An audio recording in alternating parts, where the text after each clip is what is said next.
Good evening friends, welcome to our page talks with Yogesh Maheshwari. आज हम एक ऐसे एसएमई आईपीओ के बारे में बात करेंगे जो कि एसएमई लाइन का सबसे बड़ा इशू है। और ये सिर्फ सबसे बड़ा नहीं है, ये देखने में भी मेन बोर्ड आईपीओ की तरह लगता है, क्योंकि इसकी इश्यू साइज और सारी डिटेल्स अगर देखें तो मेन बोर्ड आईपीओ से कम नहीं लग रहा है। जी हाँ दोस्तों, बात करेंगे हम डेनिस पावर लिमिटेड कंपनी के बारे में। क्या करती है ये कंपनी, इसके पॉजिटिव नेगेटिव थिंग्स और सारी चीज़ें, आइए चलो आगे वीडियो में जानते हैं। डेनिस पावर लिमिटेड यह कंपनी 1985 में शुरू हुई थी और यह कंपनी ट्रांसफार्मर बनाती है अलग अलग टाइप के। और यह मेनली जो ट्रांसफार्मर होते हैं वो काम आते हैं रिन्यूएबल पावर में और विंड पावर में और सोलर पावर ईटीसी में।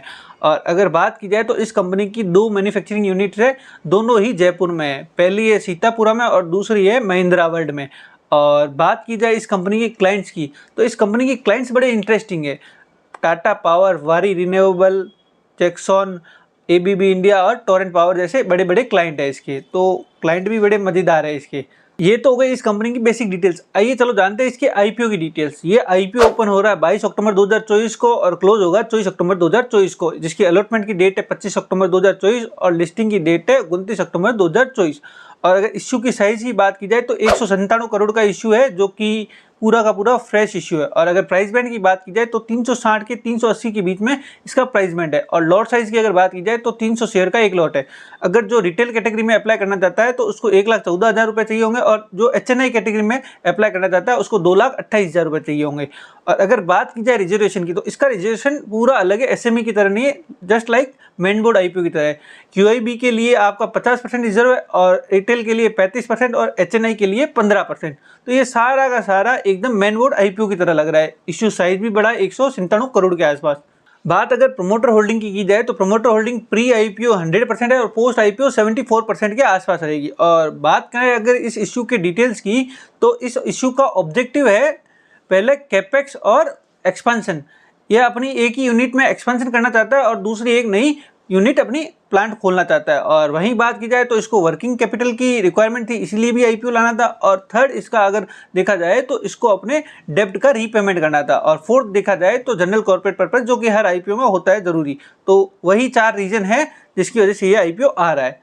जैसा कि मैंने पहले ही कहा था, ये मेन बोर्ड आईपीओ की तरह लग रहा है। तो इसका रजिस्ट्रार भी लिंक इन टाइम है, जो कि बड़े बड़े आईपीओ के रजिस्ट्रार लिंक इन टाइम होते हैं। और अगर कंपनी के फाइनेंशियल्स पे बात की जाए तो कंपनी का रेवेन्यू 2024 का था 334 करोड़ और प्रॉफिट आफ्टर टैक्स है 38 करोड़। और वहीं अगर रिजर्व एंड सरप्लस की बात की जाए तो 80 करोड़ के आसपास है। लेकिन 30 जून 2024 मतलब क्वार्टर फर्स्ट 2025 की बात करें तो रेवेन्यू था 73 करोड़ के आसपास और प्रॉफिट आफ्टर टैक्स था 10 करोड़ के आसपास। वहीं रिजर्व एंड सरप्लस की बात करें तो 74 करोड़ के आसपास है। मतलब डेटा पुराना ज़्यादा नहीं है हमारे पास, लास्ट ईयर और इसी फर्स्ट क्वार्टर का ही डेटा है। और कंपनी की अगर मार्केट कैप की बात करें तो कंपनी की मार्केट कैप 750 करोड़ के आसपास की है। और अगर इंपॉर्टेंट की पॉइंट्स देखें तो की पॉइंट्स में अगर आरओई देखे तो 12 का आरओई परसेंट है और आरओसी देखे तो 12.5 के आसपास आरओसी का परसेंटेज है। और डेब्ट टू इक्विटी देखे तो 0.27, मतलब इस एनर्जी सेक्टर कहो या इस ट्रांसफार्मर सेक्टर में कहो तो ये सबसे अच्छा माना जाता है। डेब्ट सबसे कम है क्योंकि इन सेक्टर्स का डेब्ट एकदम अधिक होता है। और वहीं अगर पैट मार्जिन परसेंटेज की बात करें तो 14.5 के आसपास है, जो कि काफ़ी अच्छा है।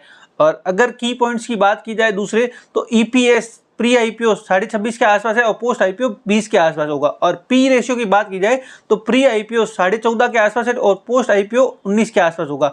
और वहीं अगर इसके कंपैरिजन करें, एप्पल टू एप्पल तो नहीं है, लेकिन अगर कंपैरिजन करें तो इंडोटेक लिमिटेड जिसकी बात करें तो 54.5 के आसपास उसका पी रेशियो है, जो कि पीयर कंपैरिजन से देखें तो काफ़ी सस्ते वैल्यूएशन पे मिल रहा है। और एप्पल टू एप्पल नहीं है, लेकिन ठीक है, एक मान सकते हैं कि वो उसका पीयर कंपैरिजन है, जो कि उसके आरएचपी में ऑलरेडी फिल है।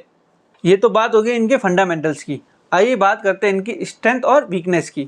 तो इनकी अगर स्ट्रेंथ की बात की जाए तो इनके पास एडवांस मैन्युफैक्चरिंग फैसिलिटी, जो इनकी फैसिलिटी है वो बड़े एडवांस लेवल की है। इनके टाइमली प्रोडक्ट इनके बन जाते हैं और इनके हाई क्वालिटी के प्रोडक्ट बन जाते हैं, तो कि इनका क्या है, ट्रस्ट बना रहता है। और दूसरी अगर बात की जाए तो इनके स्ट्रॉन्ग क्लाइंट रिलेशनशिप, इनके जो क्लाइंट है वो बड़े स्ट्रॉन्ग रिलेशनशिप है, जो काफ़ी पुराने टाइम से जुड़े हुए हैं। और काफ़ी टाइम से जुड़े होने की वजह से वो इनकी एक स्ट्रेंथ में भी माना जा सकता है। थर्ड अगर बात की जाए तो डाइवर्सिफाइड प्रोडक्ट पोर्टफोलियो। अगर बात की जाए तो ये सिर्फ एक सेक्टर को नहीं देते, ये अलग अलग सेक्टर में अपना पोर्टफोलियो बना के रखे हैं। जैसे लाइक बात की जाए तो रिन्यूएबल एनर्जी और ये सोलर एनर्जी और विंड एनर्जी सब में अलग अलग ये काम करते हैं, ये किसी एक पे डिपेंडेंट नहीं रहते। वहीं अगर वीकनेस की बात की जाए तो पहला इनका वीकनेस होगा dependency on raw material. Raw material की इनकी डिपेंडेंसी है जो इनकी वीकनेस शो करती है, क्योंकि कभी कभी इनकी शॉर्टेज भी हो जाती है रॉ मटेरियल की, तो इनके लिए वो वीकनेस हो जाती है। दूसरी है ऑर्डर बुक, इनके पास अभी हाल फिलहाल ऑर्डर बुक अच्छी नहीं है। हाँ ठीक है, काम चल रहा है और अच्छी आ रही है, लेकिन ऑर्डर बुक होती है जो एक बड़ी ऑर्डर बुक इनके पास अभी तैयार नहीं है। तो ऑर्डर बुक अगर अच्छी हो तो इनके पास क्या है, फ्यूचर के लिए सेफ्टी रहेगी। और वहीं अगर थर्ड पॉइंट बात की जाए तो अंडर यूटिलाइजेशन है।